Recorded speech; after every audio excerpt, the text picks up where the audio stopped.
Are we on? Ding, ding, ding, ding. That's the bell. All right. Well, oh man, been running around brain dead this morning.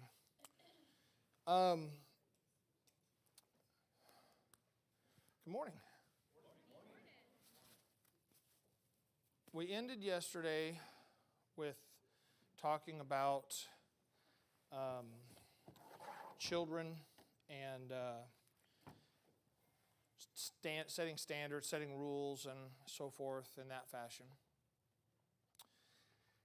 Now I'm going to revert just a little bit. So I kind of went further, and I'm going to jump backward because in counseling, one of the biggest marital counseling issues is the issue of communication. As a matter of fact, I would say that communication is the number one marriage counseling issue.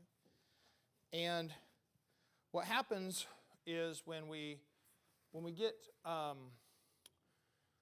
problematic situations, people who have bad communication explode. And so one of the areas that often creates explosions is when it comes to dealing with the kids and kids aren't obeying, kids aren't doing this, kids aren't doing that, and then, or how do we discipline? It's a huge issue of moms and dads don't think the same about discipline. Okay, that's a reality. And the problem is we have a very feminist culture, even amongst independent Baptists.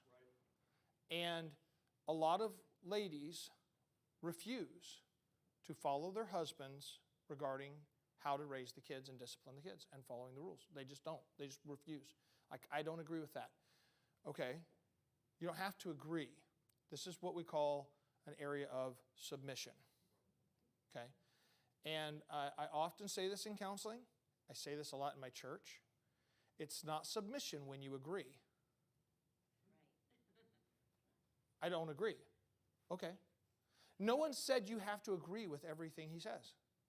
Nobody. That has nothing to do with submission.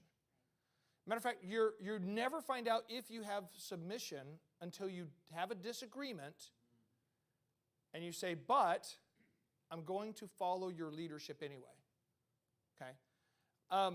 That is by definition submission. It's taking his mission and elevating it above yours, bringing your mission under his, right? Submission. Okay? And it's okay to have two strong personalities in a relationship as long as each know their role. My wife has opinions, like lots of opinions. She's opinionated, all right? And by the way, there's a lot of guys that are so insecure they cannot handle their wife having an opinion. That's an insecurity. That's his problem, not her problem. Okay. But my wife also understands that I'll listen to her opinions. I'll listen to her feedback. I value her opinions. I value them. I mean, she often has very good opinions, all right? But ultimately, I'm responsible for making the decision. That's my responsibility as a leader in the home, okay? And so when she gives me her opinion, I listen to it, I think about it, I pray about what we ought to do. By the way, I already have my own opinions, and I shouldn't just go with my opinion either, should I? Okay. I should pray about it. I should go to the Word. Does God say something principally about this, how to help me make this decision? That's what principles are for, how to make decisions. And I pray about it, and I weigh the options and the opinions, and then I decide this is what God wants us to do. And just like I'm supposed to submit to God, she's supposed to submit to me. And that's exactly what Paul says, right? As Christ is the head of every man, and the husband's the head of the wife, right? And so I'm supposed to submit to him. She's supposed to submit to me. By the way, I really do believe that wives learn submission by observing it in their husbands. And so if their husband refuses to submit to any authority in his life, she's probably going to struggle to submit to him, right? So if he's like, I ain't listening to the police and doing what they say, and I don't care what the government says about this, and I don't care what my boss says about that, and I don't care what, whatever it is, like I'm doing what I'm the authority. No, you're a rebel, and then you're probably the one that's the most upset about everyone else not doing what you want, because it's all about you. And it can't be that way. It has to be submission on my part to the authorities in my life. And by the way, as a pastor, as a missionary, that includes submission to your pastor. Right. And a lot of times, that's a wrong mentality, because missionaries are like, well, I'm in full-time ministry, and you are, and you're not just like a wife is not secondary to her husband in the sense of her position. A missionary calling is not secondary to the calling of a pastor. Right. However, just like a wife is to submit to her husband, a missionary is to submit to their pastor. You are not an independent moral agent with no authority. If you are, then you don't actually have a sending church. And you're going to get yourself in trouble. And a pastor is not an independent moral autonomous agent either. I am to submit to the church. The authority doesn't reside in me. It resides in the church. It's vested in me to exercise leadership. But it's not my authority. It's the authority of the New Testament church. I am as accountable, and maybe even more so to a certain extent, to the bylaws and the statement of faith of this church. Because if I get up here and teach contrary to that, it actually states in our bylaws, if I get up and teach contrary to the statement of faith, I'm to be removed from the pastorate. Amen. But here's what, you're not removing me, I'm the pastor. Well, then you don't understand authority. Right. And if you don't understand authority, you can't understand faith. When Jesus said to the centurion, I've not found so great faith, he was actually talking about the fact that the guy understood authority. I say go, and they go, and I say do this, and they do it. And if you say it, I believe you have the authority. If you say it, it'll be done. I don't have to worry about that. That's the concept of authority. It's you have that. If you say it, it's going to be done. And if I don't understand that about God, I'm not going to have faith that if God says something, it may or may not happen, right? No, faith is absolute confidence in the authority of God.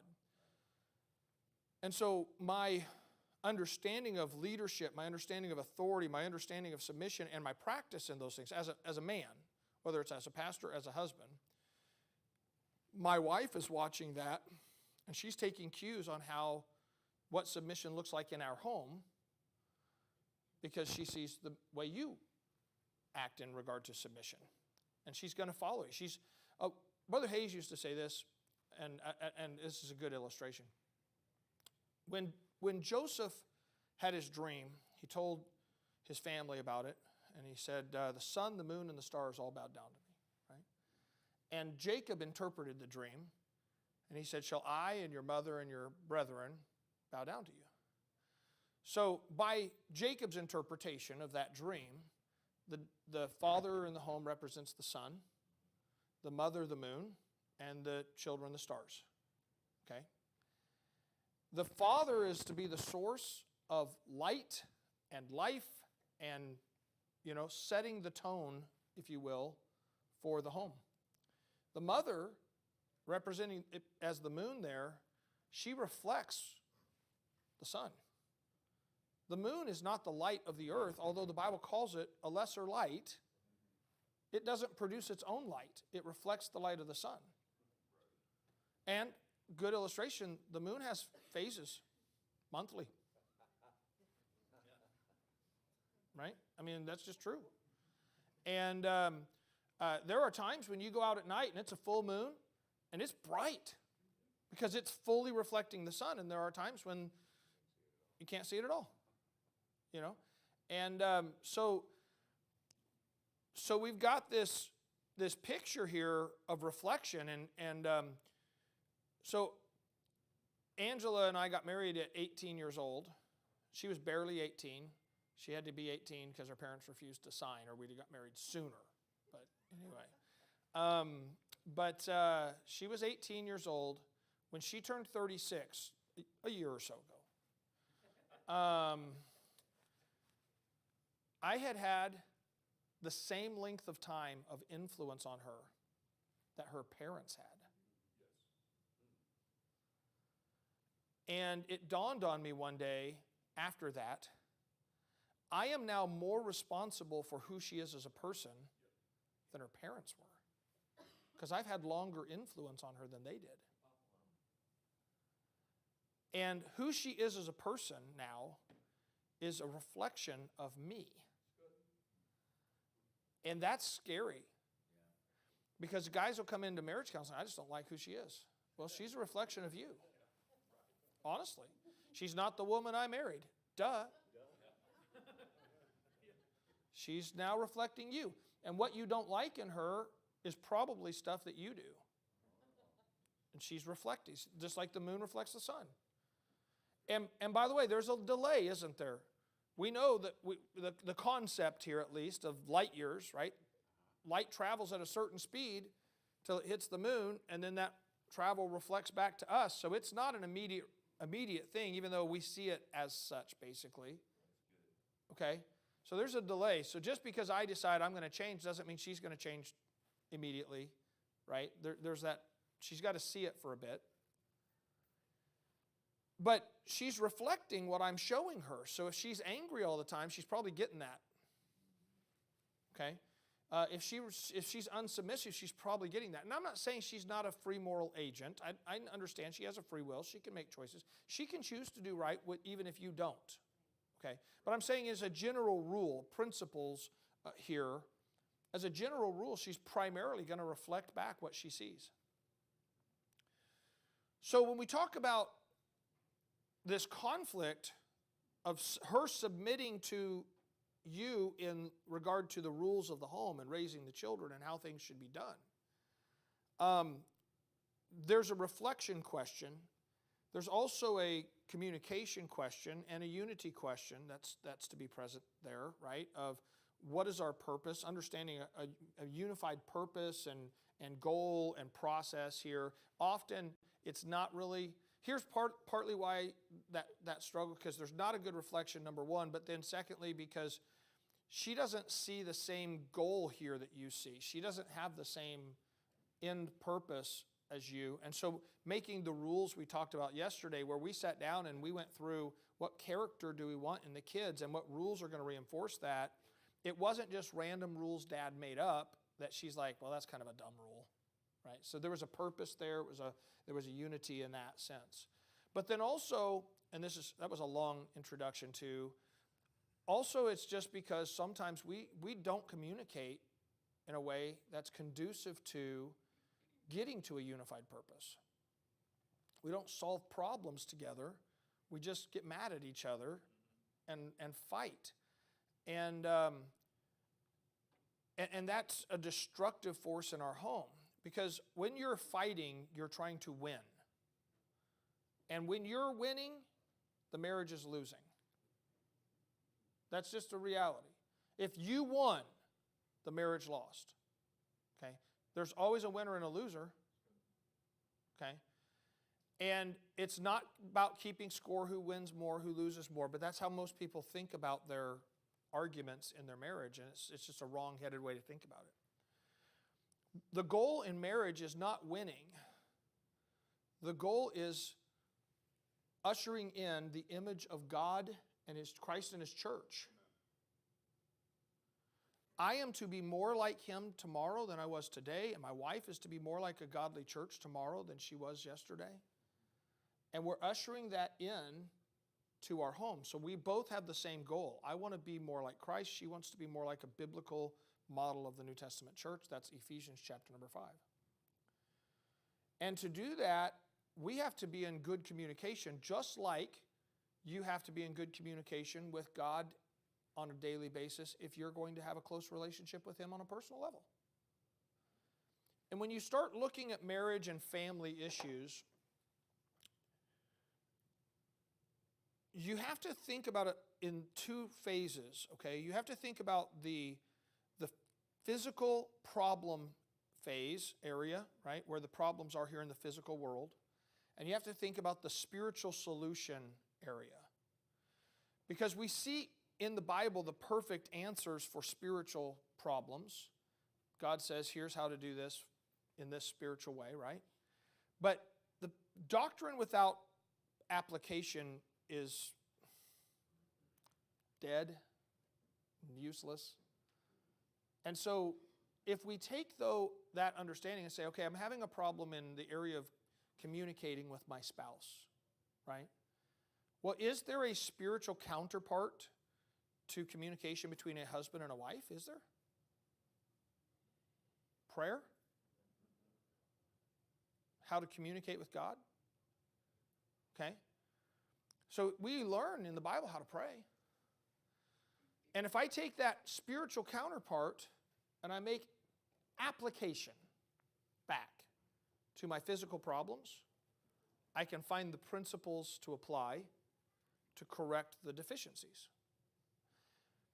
That is a very significant, and that's, by the way, it works in every area of our life. I don't know how to do this. Okay, then start looking at what's the spiritual counterpart of it, figure out what God says to do there, and then reverse engineer it, right? Apply it backward. So, when we talk about communication, we have a model in the Scriptures for prayer. Matthew chapter number 6, right? So, turn over to Matthew 6.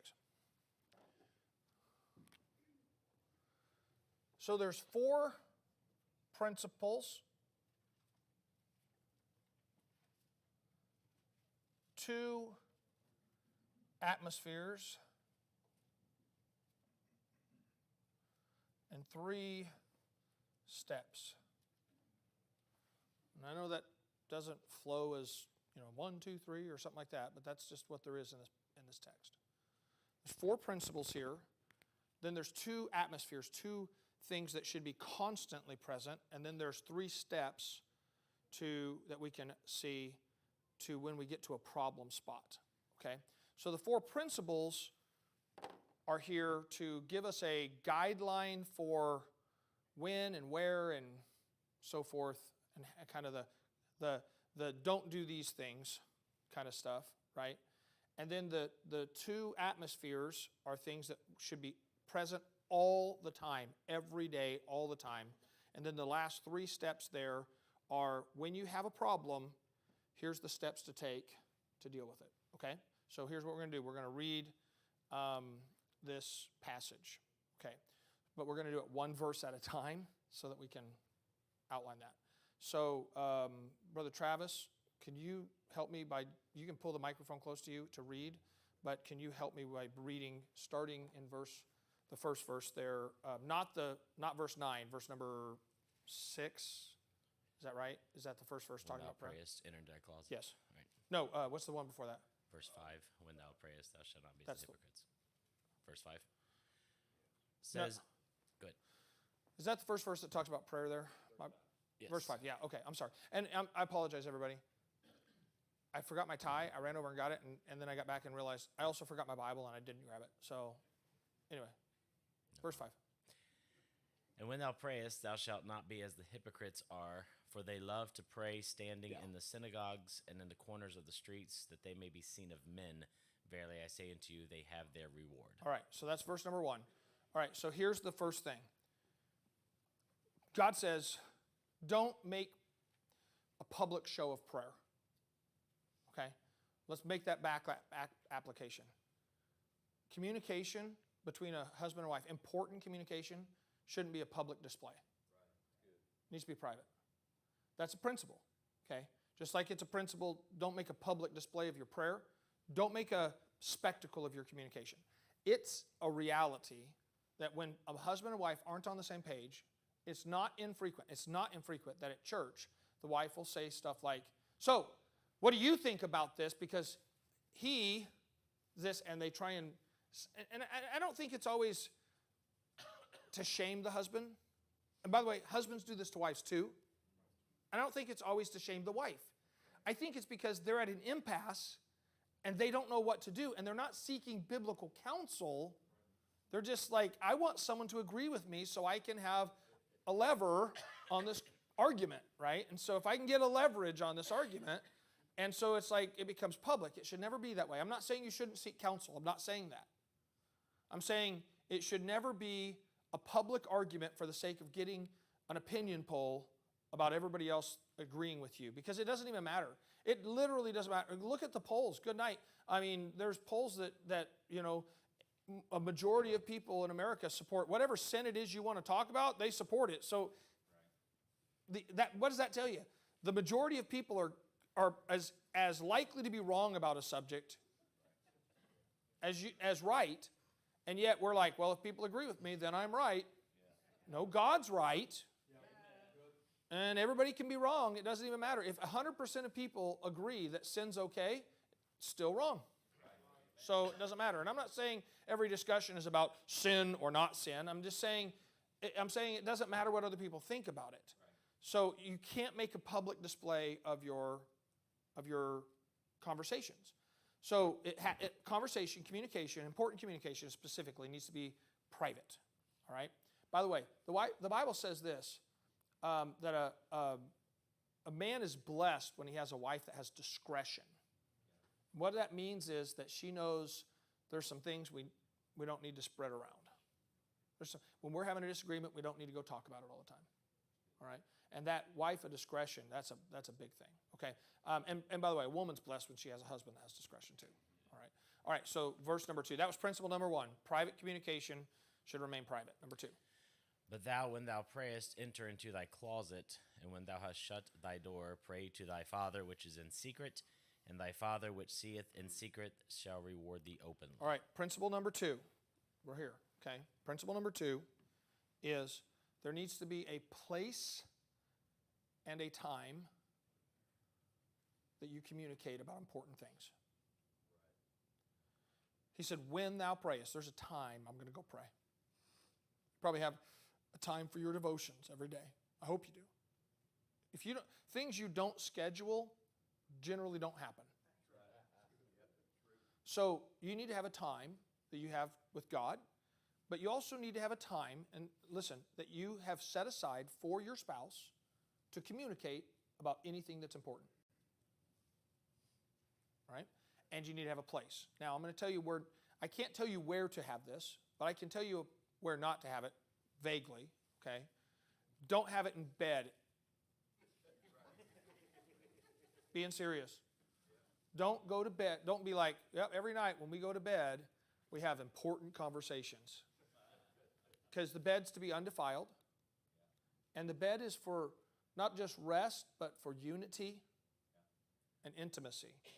And if you take disagreements into bed, it's going to disrupt the unity. Okay? So don't have it there. So we lived in a small house when we started learning these things, and we had small children.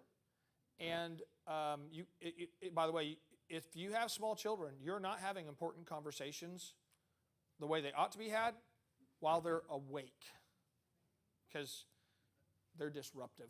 All right. So our rule was the kids went to bed at 8 p.m. every night. And they didn't have to go to sleep, but they had to go to bed. Okay, and they had to be quiet. They couldn't wake anyone else up. And so we trained our kids that way. And so we put them to bed at 8, and we gave a little time. And then every evening at 9 o'clock, Angela and I would sit down at the table in the dining room. And by the way, we also, when our kids were at home, we always had meals at the table, okay, with our kids, always. And we never had meals in front of the TV, ever. We wanted to have a family meal. We wanted to have communication with our kids and talk and so forth. But then at 9 p.m., tables cleared, we sit down and we discuss the day and whatever issues came up and whatever things that are needed to be talked about. Every night at 9 p.m., that was what we started doing. It was a place and a time. Okay? Say, did that ever get disrupted? Sometimes. I mean, you understand what I'm saying? I mean, like sometimes it wasn't. Sometimes we had revival meetings, and you didn't get home till late, and the kids are late getting to bed, and various things like that. But that's the exception, not the rule. So you can't build life on exceptions. It has to be built on rules, and then you have to give grace for exceptions. But exceptions aside, that was our habit. dining room table, 9 p.m., kids are in bed, it's time to talk, right? You know, sometimes we didn't have anything important to talk about. It was just nice to be able to talk. Okay? And she always knew that there was going to be a time she could talk. Okay? It's important to understand that, because then she became able, instead of having this like something happened, I better just jump on it. I need to start telling him now. I need to make sure he it was like she was able to put a pin in it. And we can talk about this at 9. It's okay. I don't have to jump on it this second. And that helped her spirit, and it helped her also, when we get to this later, when it was a problem, it helped her to have time to process it. And a lot of communication problems happen because we haven't processed things properly ourselves. We just throw it out there, and we don't even really know what we're talking about. We just have feelings we throw out there, and then everything goes haywire. And so having time for us to process it. By the way, it's okay not to talk about it for a few days even. If you're not there in your understanding yet, several years ago, Angela and I were going somewhere. We disagree about things fairly regularly, okay? But we don't argue about things like hardly ever. We disagree, we discuss it. There was a time when we never discussed things, we only argued about things, okay? But a couple of years back, we were driving somewhere, a topic came up, and she immediately just got like emotional. And she just said, I don't know why I'm emotional about this right now, but I think it's better if we just set that aside for our discussion time later. Okay. You know, the Bible says that surely the wringing of the nose bringeth forth blood, and the forcing of wrath bringeth forth strife. You don't have to, no, I want to talk about it now. Well, you're an idiot. You don't need to do that. You don't need to take the tension that's there and explode it, right? It's okay for her to work through the emotional side of it, to get that ability to express it properly, okay? And we don't have to force the issue. So that night, did you want to talk about that? I don't think I'm there yet. Okay. And by the way, we had a good time with each other all afternoon, all evening. The next day, discussion time comes. Anything yet? No, I still can't talk about it without feeling, okay. It was 4 days. 4 days later, she said, okay, I think I've got it. And she was able to express what she felt was the real problem without it becoming an emotionally charged thing. We were able to discuss it, find a resolution. That's the goal. It's not winning. It's uniting. Okay? And so, 4 days of her processing, and I let her do it. And you're like, well, I've got to know. I want to know what's wrong right now. Okay, but be ready to reap the whirlwind. Okay? That's not necessary. It's your arrogance. It's your insecurity. Don't let insecurity rule you. Okay? Step back. Give her space. And by the way, ladies, and give him space. And by the way, men typically process slower than women.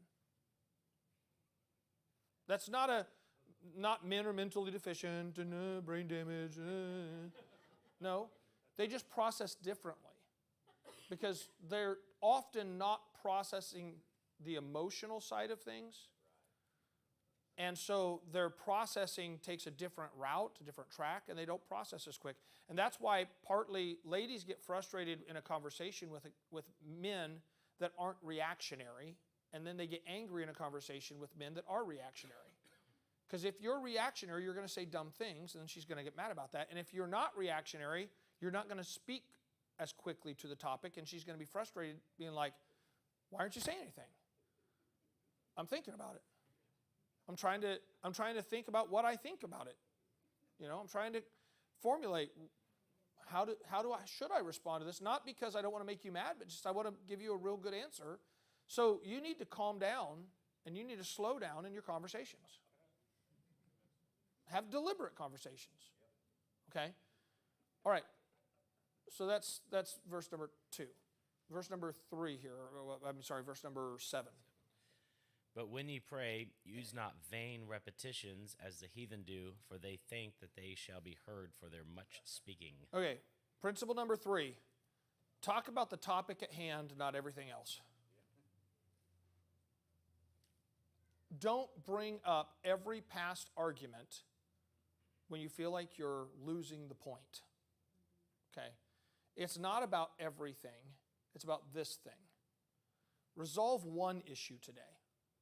You know, people rarely get divorced because of big issues. Most of the time they get divorced because there's so many issues they can't deal with them all. And you know how to eat an elephant, right? One bite at a time.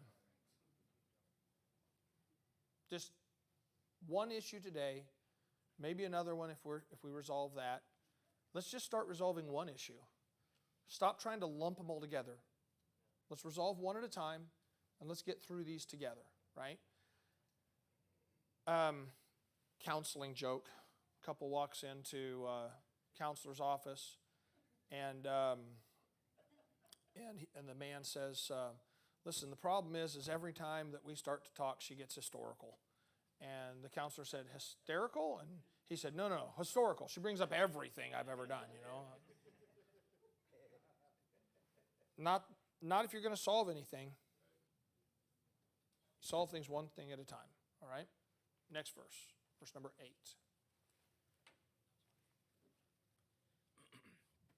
Be not ye therefore like unto them, for your Father knoweth what things ye have need of before ye ask him. All right, this is almost a principle in reverse, I guess I might say it like that. God knows everything. Your spouse doesn't.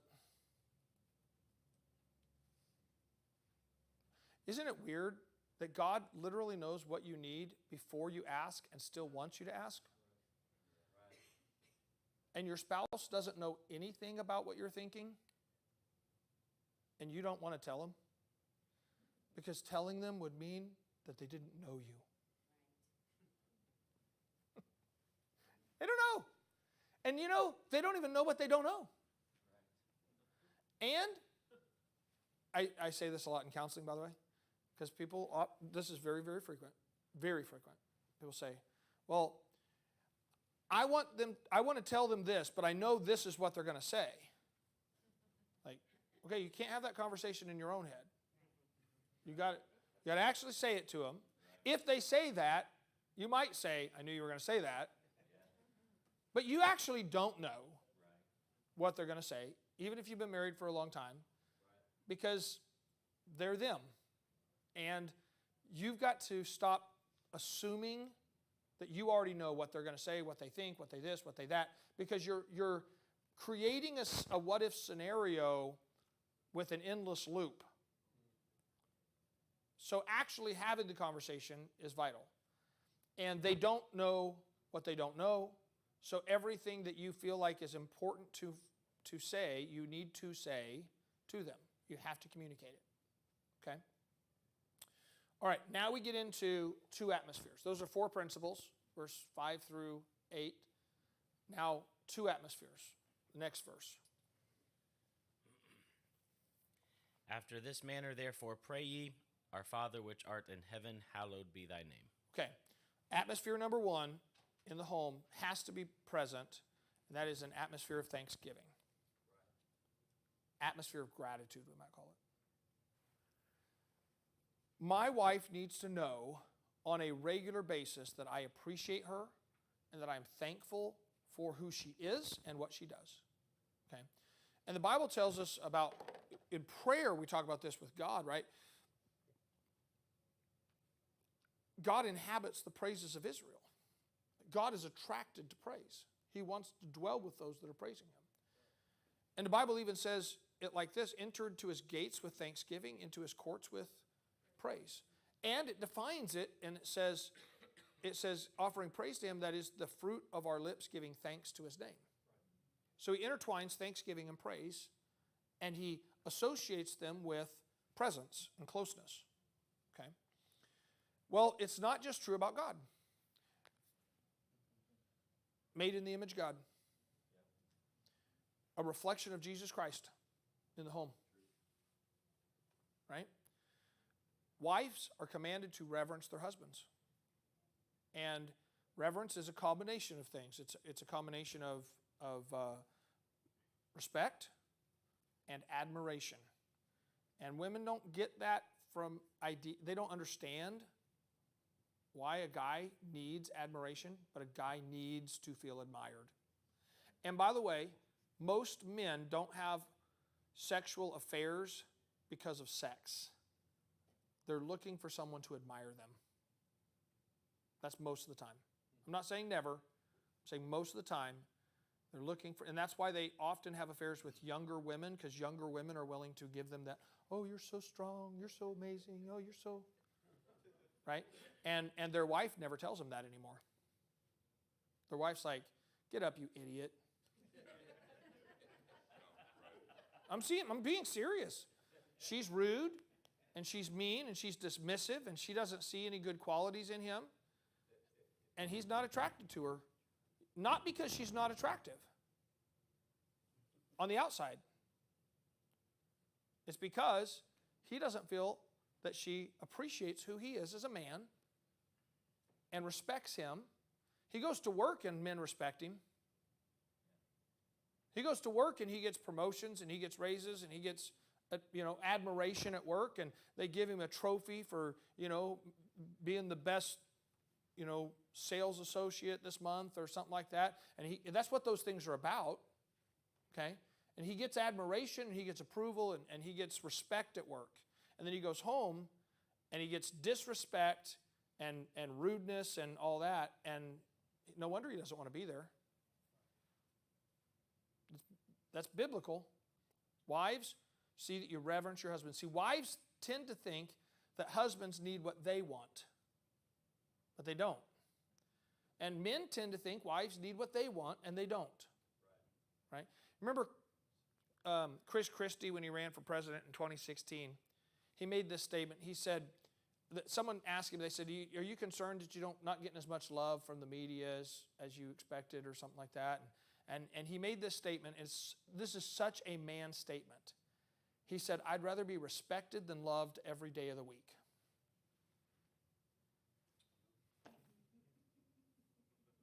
That's how men feel. They want to be respected. And they interpret respect as love. They define it. That's how we view it. Okay? That's not how women perceive it. Did you know that song, this is probably a bad song to bring up, but that song, Respect, R-E-S-P-E-C-T, sung by a woman, right? It was sung by a woman. It was not written by a woman. Sing it. We don't know what you're talking about. My voice is just, yeah. I can't remember. It was actually written by Otis Redding. It was written by a man, but it was sung by a woman. But it doesn't, I know that culturally, oh yeah, respect, I want to be respected and all that. That's not a primary need for women in the same sense as it is for men. I'm not saying women don't want to be respected, being treated respectfully, okay? But it's not the same for a woman as it is for a man. It really is a significant, deep-seated need for a man to be respected and to be admired. That is accomplished, by the way. So I'm getting back to now. That is primarily accomplished through the expression of gratitude in the home for a man. That he knows that you appreciate. I will tell you this, the more you praise him for the good qualities, the more good qualities he's going to want to bring out. And so a wife who says he doesn't do anything on the honey-do list at all, it's maybe. Maybe it's because the last thing he did on the honey-do list, she's like, well, finally, took you long enough. Instead of, You are the best. Nobody can fix a door like you, honey. Sincerely, not like mockingly, right? Hey, while you're working on that, can I get you a big glass of iced tea? Praising, encouraging, instead of ridiculing, disparaging, tearing down. I'm saying, well, the Bible says life and death are in the power of the tongue. And so you're either feeding life into your marriage through your communication, or you're killing it. And so atmosphere of praise. And so I have to do this in a way that is consistent. I have to do it in a way that's sincere and genuine. So how I teach people to start doing this in counseling is I have them start doing what we call a stroke file, just a writing file. Okay, tell them get a 3x5 card, put the date on it, write down in the morning 3 things, at noon 3 things, and in the evening 3 things. So a.m., noon, p.m. 3 things each time that you can see to thank God for, just to develop the mindset of being thankful. And so it can be anything. I'm thankful for my blanket and my pillow and the snooze button, and that's okay. Give thanks to God for those things. And I mean genuinely, write down 3 things, but then actually pray and just say, God, thank you for these things, okay? And then each of those times, write down 1 thing that you can be thankful for concerning your spouse. Now, when we start marriage counseling, it's not infrequent that people are like, I don't know anything that I can be thankful for about them. That's the problem. That's why you're in my office. Because all you see is the negative. And all you think they see is the negative. And why? Because they never express any of the positive. Okay? So write down something you can be thankful for about them. And then, without just going and saying, hey, I'm supposed to read this to you. Work it in to an actual real conversation, right? Just like tell them what you're thankful for about them in a genuine way, in a kind way, right? Now, this is ridiculous, but I've said this so many times before, but Brother Hayes, when he had Angela and I start doing this, he said, now it can be something they do, made you breakfast, does the laundry, just they're kind, something like that. Or it can be something they don't do or they are not. He said, for instance, this is Brother Mike Hayes' illustration. For instance, your wife's not a crack whore, is she? I'm like, no. He said, you should be thankful for that. I'm like, yeah, I highly discourage the idea of walking in to the house and saying, hey, honey, thanks for not being a crack whore. I don't think that's a good way to do it. All right. But wherever you got to start, amen. So, but I have told my wife, like, I was out and about and some screechy woman was yelling at somebody. I don't mean all women are screechy. I mean, there's times when a woman can be yelling at somebody out in public and it's like, wow, And I have gone home and said to my wife, honey, thank you for not being like that. Right? I'm just, I'm thankful that she's not like some women. Screechy. Yeah? It's true. All right? So, develop a thankfulness, a gratitude atmosphere in the home. And that should be every day, always. It should always be present. Here's why. Because when conflict comes up, and when there's something you need to talk about that's a problem, if there's a continual atmosphere of praise in the home, a continual atmosphere of gratitude in the home, it builds goodwill to be able to deal with problems because they don't have that negative thought of all they ever do is bring up problems. All they ever do is complain. They know that you recognize good about them because they hear it all the time. Now we can deal with some problems that need to be dealt with as they come up without giving Satan a place of negative, destructive thinking. Okay? So that's the first atmosphere. Second. Thy kingdom come, thy will be done in earth as it is in heaven. Okay, so second atmosphere is an atmosphere of mutual assistance. And when we talk about mutual assistance, we're talking about that she knows that I care about the things that she needs help with. A lot of struggle that women have is the feeling that no one understands what they're going through. And their husband doesn't understand what they're struggling with, what they're dealing with.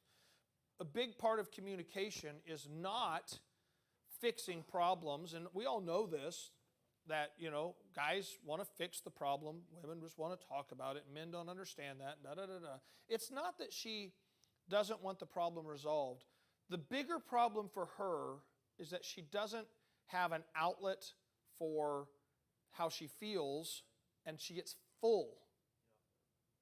And she doesn't feel like anyone else understands how she feels about it. And she needs to feel like someone else understands. That is actually the essence of what the Scripture talks about when it says casting our burdens on the Lord, for He careth for us. We're like, God, I just don't even know what to do with these feelings. I'm struggling here, and we're casting them on the Lord. And I've never gone to God and started to cast my burdens and just pour my heart out to God about how I feel, and had God say, hey, stop it, just tell me what I need to fix so I can get out of here. He just listens to me. And so she needs that outlet of being able to share her heart, being able to share her feelings about things, and just listening. And my wife and I didn't understand that at first when we were first married, so we had a lot of conflicts there. And finally, I just said to her, I never know when, because she says, I just wanted you to listen to me, but I didn't know that up front. Because at other times, I'm thinking, okay, I'm supposed to just listen. She's like, so what are we going to do? I'm like, okay, we're going to have to go through that again, because I wasn't in fix-it mode. And so I was just trying to listen, and I haven't actually thought through this yet. So we kind of have this little code that we use, okay?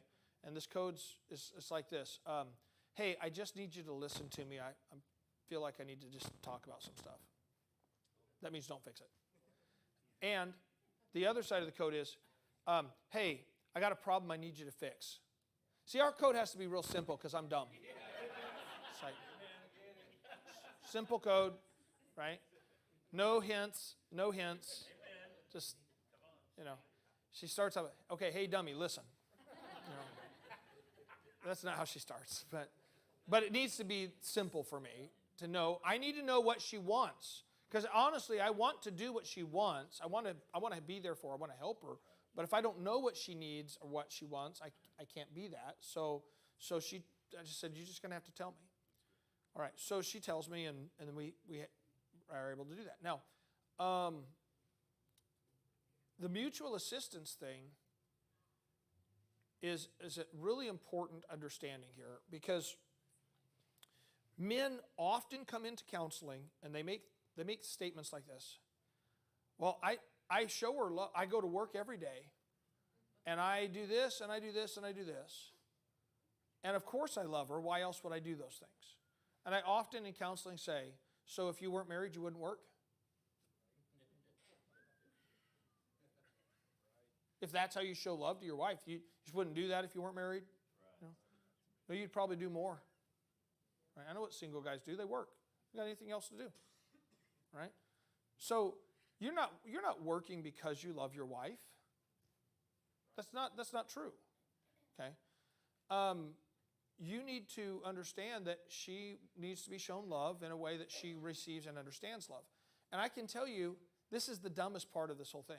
She probably has a list written out for how you can show her love. You're like, I would know that. Okay, she might not name it, how to show me love. It's probably called the honey-do list. What is on the honey-do list? The things that are burdens to her that she cares about. This is like startling revelation for most men. She literally has a list of things that you could do to show her that you care about the things that she cares about. Mutual assistance. Honey, is there anything I can do for you? Right? Anything I can do to help you, to ease your burden? Right? And that goes both ways. Okay? Goes both ways. But there's that mutual assistance. When that verse says, thy kingdom come, thy will be done on earth as it is in heaven, it's not saying, dear God, I hope someone somewhere does your will today. It's saying, Lord, I'm surrendering for your will today, and I'll do what you want done here just like you would do it there. Right? Submission to each other. Assistance to each other. Okay? And so that mutual assistance is that second atmosphere. And when that's present, when there's a climate or atmosphere of praise and thanksgiving, and when there's an atmosphere of mutual assistance that she knows that I care about the things she cares about, you know what we have? Goodwill. Lots and lots of goodwill, right? And it comes through good communication about what needs to be done and what we're grateful for and all that type of stuff. All right, now then we get into the 3 steps to solving the problems. Step number 1. Give us this day our daily bread. It's a great verse, unless you're celiac. All right. Sourdough, yeah. So notice the specificity of that verse. Give us this day our daily bread. There's specific things. It's specific time frame, specific thing, okay? When we discuss the problems, we need to be specific. And I mentioned the other day about quantifying problems. What's the real harm that needs to be discussed? And we should never communicate with the word you as the lead. You, because now what happens as soon as you hear, you know what, you are always, immediately your walls go up. You're like, batten down the hatches, boys. We're ready for battle because you feel attacked. So that's a bad way to approach it. But if we are quantifying problems and we're asking for help, isn't that what that verse, Lord, I can't provide for myself, I need your help. And we're asking for help. Would you help me with something? I have a problem, I have a need. I have it. I'm the one with the problem, and I'm the one with the need. Would you help me? Well, yeah, of course I will. I've already told you how great you are, and I've already said I'd assist you in things that you need, right? So what's the problem? Now I have to quantify the problem. I need to be specific about it, okay? So illustration from Angela and I's life that she says I can use, okay. We used to fight about laundry all the time. Because we lived in a mobile home when we first were married, and the laundry room was over there, our bedroom was here, my dresser and my closet were right here, and the laundry basket was in the room that direction. It was in another room that way in the bathroom. And as a man with logic and, understanding of procedural things, it made 0 sense to me at all that I would take the clothes from where they would end up, the opposite direction of where they needed to go. Makes no sense. So I just put them on a pile right there by the dresser. That was my clothes pile. But our conversations usually started with, you are a slob. And then I'm like, oh, come on. I'm ready, We'd fight. Not this fight, but you know what I mean. We'd fight about it. So we're learning about communication. We don't know how to do it. By the way, when you start doing these things, it will feel awkward. It just feels awkward. It's like, this doesn't feel normal. It's okay. Do what's right long enough and it'll feel normal. Okay? Just do what's right and it'll become normal. But but we were just like awkward, and we didn't understand the general thing of it being an atmosphere of praise and an atmosphere of assistance. We thought that every conversation had to have, okay, you're supposed to praise them about something. If you had a problem, you're supposed to praise them about something, and then you're supposed to offer assistance to something, and then you tell them the problem, right? And so the problem with that is that every time someone said something nice, the other one began to go, okay, all right, here we go, you know. So it has to be always praise, always assistance, even when there's not problems, right? That way when there is a problem. But this is how I get home one day from work, and I was in Bible college at the time, and so I had to go to class that night, and so she says, honey, I just want to say I'm so grateful for how hard you work and taking care of our family and studying so hard for school, and I know you just do a lot with that, and I'm just thankful for that. And I'm like, thank you. I'm so grateful for how you're taking care of the house and the kids and stuff, you know. And she's like, well, thank you. And she says, is there anything I can do to help you as you get ready for class tonight? I'm like, no, I think I got it all. Is there anything I can do to help you? She's like, well, there's one thing. And I'm like, dummy. So she said, but this is a different conversation now, okay? So she says, I feel like I'm struggling to keep up with everything in the house and getting all my chores done. And I'm like, okay, I'm listening.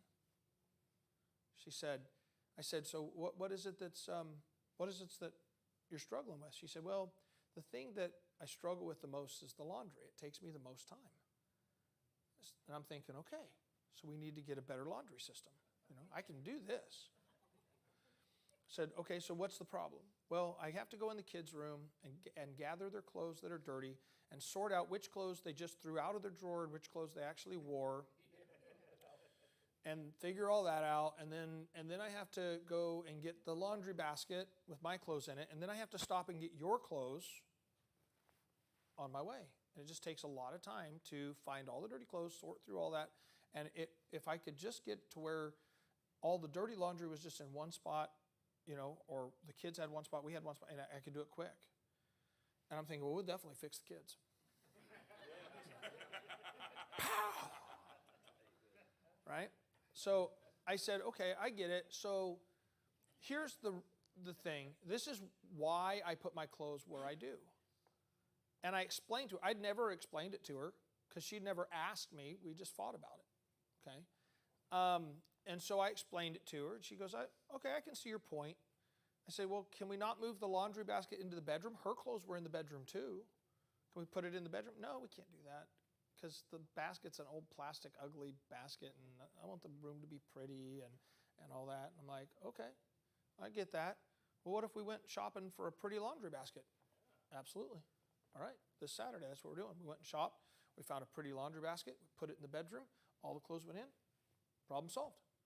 What had been a fight literally for years with us was literally solved in a 1-hour shopping trip. But neither of us were trying to find a solution. We were trying to win an argument. And because there wasn't a quantifying of the problem, see, I could understand I'm not able to get as much done because I spend so much time on this. I can understand that. I have things like that.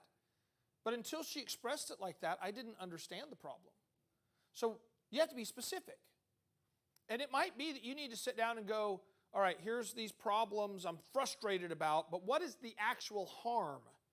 And I can understand an actual harm being I'm not able to get everything done I need to. Right? Why not? Here's why.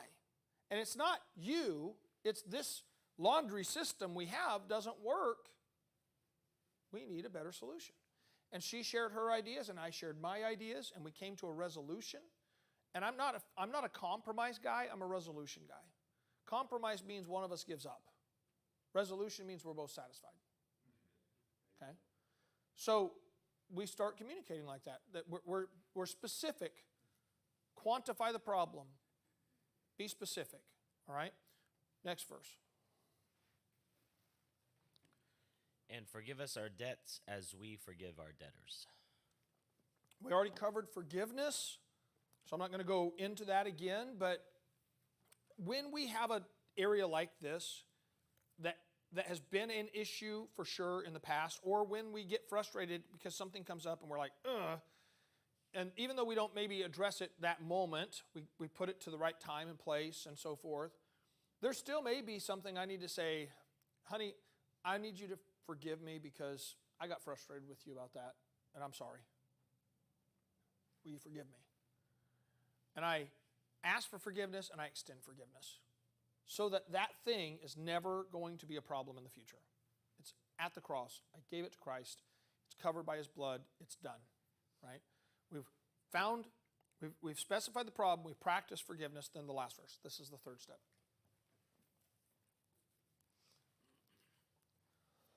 And lead us not into temptation, but deliver us from evil. For thine is the kingdom and the power and the glory forever. Okay, so the first part of that verse, lead us not into temptation, but deliver us from evil, is step number 3 here. And that third step is that you put into practice the plan you developed. Making a plan and executing a plan aren't the same thing, right? But he says, here's what we need, but you know, Lord, we're going to be actually doing these things today. And there's going to be a point at which we might be tempted to not do it right. Or we might, have a conflict or problem. And we need your assistance to make sure that we execute the plan properly. So now we're going to put into practice the thing that we've planned to do, and we're going to put it in there and continue to do it until we refine it. And understanding this, that sometimes plans don't always work exactly right and have to be adjusted. If you're not communicating about the adjustments, you're not going to get it fine-tuned, okay?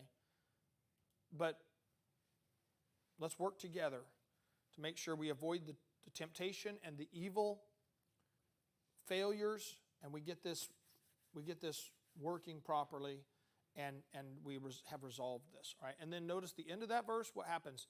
For thine is the kingdom and the glory and the power forever. He goes right back to praise. It goes right back to that proper atmosphere, okay? So we keep the atmosphere of praise. We keep the atmosphere of assistance. When there's a problem, we have 3 steps. Be specific about what the problem is. Quantify it. Explain it. Practice forgiveness. And work together on the solution until it is working properly. Right? And then we go back to praise. That's biblical communication model. Okay? If a husband and wife will learn to do this, and by the way, and then practice this and teach this to your children so that they have a good way of communicating. Communicate with them the same way, right? If you'll do that, there really aren't problems that come up that cannot be resolved rather quickly once you have this model in place. But it does take time to get it comfort level with the model, okay? All right, let's take a 10-minute break, and then we'll start back up after that.